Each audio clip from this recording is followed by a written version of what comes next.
Jason Chaffetz, Fox News contributor and former chair of the House Oversight Committee, as a Utah congressman, as well as with us here today. So, Jason, what do you think about what Brian just reported last? So they get a call from Judiciary, and they call whatever is going on Capitol Hill BS. Their words.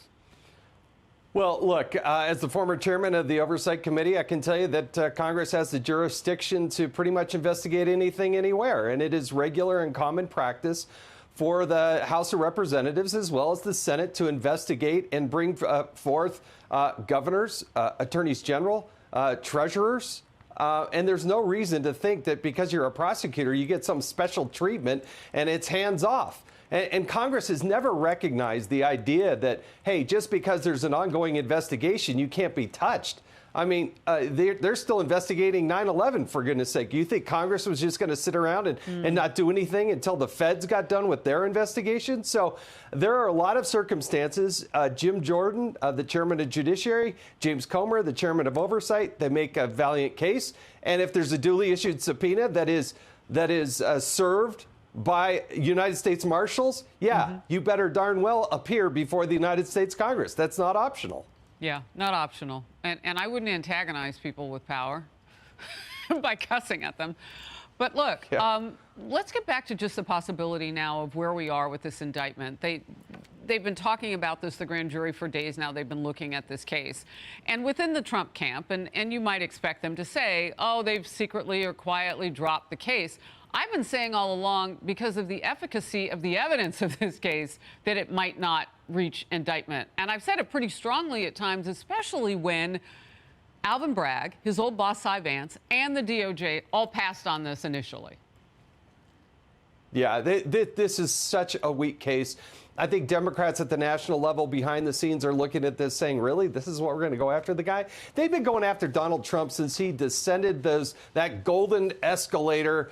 They've never been able to get him. After the Mueller probe, I think that should have been the definitive moment to say, okay, we gave him a political enema like nobody else, and there's nothing there. The guy has to actually commit a crime to actually be indicted, and he hasn't done that. And so if they're going to try to indict him on this weak case, it's just going to be an embarrassment to the whole judicial system. So the American public should know the odds and ends of whatever is happening with a former president, a current president. You've got the Hunter Biden investigation going on, too. Sure.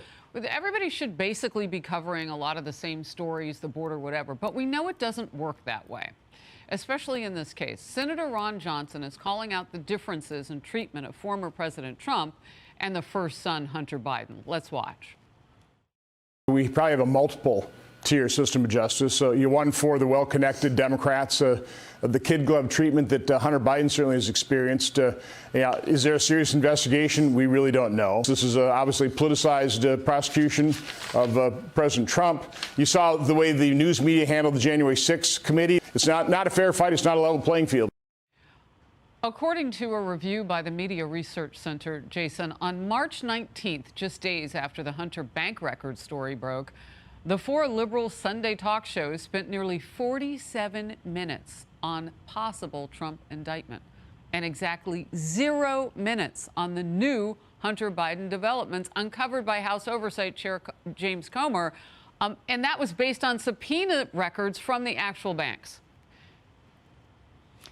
Yeah, one is based on actual documentation that was unearthed, and the other is just another series of salacious rumors. And this is why a majority, I believe, of America looks at this and said the application of justice is a two-way street. That Lady Justice isn't wearing a blindfold. She peeks under there to see if it's a Republican or a Democrat, if it's Trump or not a Trump, and then makes a decision as to whether or not to pursue it. And shame on the major news outlets of this nation who have lacked total intellectual curiosity to go find out the truth about. ABC News at this point still has not verified whether or not that laptop is Hunter Biden's. Every other news organization is at least now saying, well, yeah, that laptop is true. ABC News is not even taking a look at it at this point. And that is just so fundamentally, totally wrong.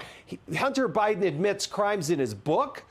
And we have receipts that are there that show, money flowing overseas while Joe Biden is the vice president of the United States. You had the former FBI director, Louis Freeh, admitting in a text that he gave $100,000 to Joe Biden's grandkids. So what excuse is there for that, Harris? They say, oh, we do legitimate work. What's the excuse for giving $100,000 to Joe Biden's grandkids? Well, we don't know. And that's the whole point. And it's where I started. The American public needs to know the ramp up, just the coverage of this has to be even, no matter who's in the crosshairs of it. By the way, those suspicious activity reports, 150 plus for the family of the Bidens. I mean, there's just so much there to dig into. And it's unfortunate because when it all breaks off, it'll still end up where it's going to end up. The American public won't have seen that journey. All right, a new threat now from Russia's President Vladimir Putin. Putin wants to put tactical nuclear weapons in Belarus. That's Ukraine's neighbor to the north. This would mark the very first time Russia has moved its nuclear weapons outside its border since the 1990s. Putin says the move is in response to Great Britain sending armor-piercing ammunition to Ukrainian forces. The White House says it sees no imminent risk, but Republican Congressman Mike Gallagher says America should not dismiss Putin's threat. Watch. We have not seen any indication that he's made good on this pledge or moved any nuclear weapons around. We've in fact seen no indication that he has any intention to use nuclear weapons, period. Putin has engaged in nuclear saber-rattling since the start of this crisis. It's something to be concerned about, but we should not allow his threats to deter us. We can't allow that to be a cause for delaying critical weapons system that we need to deliver to the Ukrainians. Meanwhile, critics say President Biden's foreign policy has led to this. When you project weakness, you invite aggression and war. We're seeing, you saw the piece on Iran getting aggressive, and now Putin now invading Ukraine, and Chairman Xi in China threatening Taiwan and the Pacific. All these things are happening at the same time, and it's not by accident. For America, it matters because you now have these two powers combined working against the interests of the United States of America. The fact that the Biden administration has let this happen is absolutely tragic and unnecessary. Jason, who is putting America first? Yeah, unfortunately, we have a president currently who doesn't seem very engaged in this. He's not a good communicator. He hasn't talked a tough hand. We do need to continue to push NATO to make sure that we have the strength that we have there. But we got to be able to fight on the East, and we got to be able to fight in the West. And we got to make sure that our United States military is properly prepared to deal with both sets of issues.